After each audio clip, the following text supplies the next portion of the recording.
Hi hello అందరూ ఎలా ఉన్నారు? బాగున్నారండి? నేనైతే బాగున్నాను. మీరు కూడా బాగుండాలని మనస్ఫూర్తిగా కోరుకుంటున్నాను. ఈరోజు మనం చేసుకునే కర్రీ కోడిగుడ్డు వెల్లుల్లి కారం అండి. కావాల్సినవి అయితే ఉడికించిన 2 గుడ్లు అయితే మనకు కావాల్సిన సైజులో కట్ చేసుకోవాలి. పొయ్యి మీద ప్యాన్ పెట్టి మనం సన్నగా తరిగిన ఉల్లిపాయ ముక్కలు పచ్చిమిరపకాయ ముక్కలు వేసుకుందామండి. అవి వేగుతూ ఉంటే మనం వెల్లుల్లి కారం అయితే రెడీ చేసేసుకుందాం.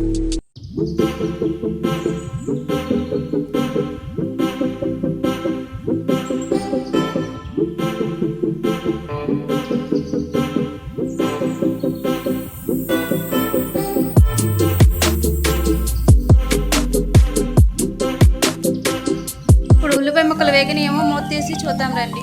ఉల్లిపాయ ముక్కలు అయితే వేగిపోయినాయండి, పచ్చిదనం అంతా పోయింది. ఇప్పుడు మనం వెల్లుల్లి కారం రెడీ చేసి పెట్టుకున్నాం కదా, అదైతే దానిలో వేసేద్దాం.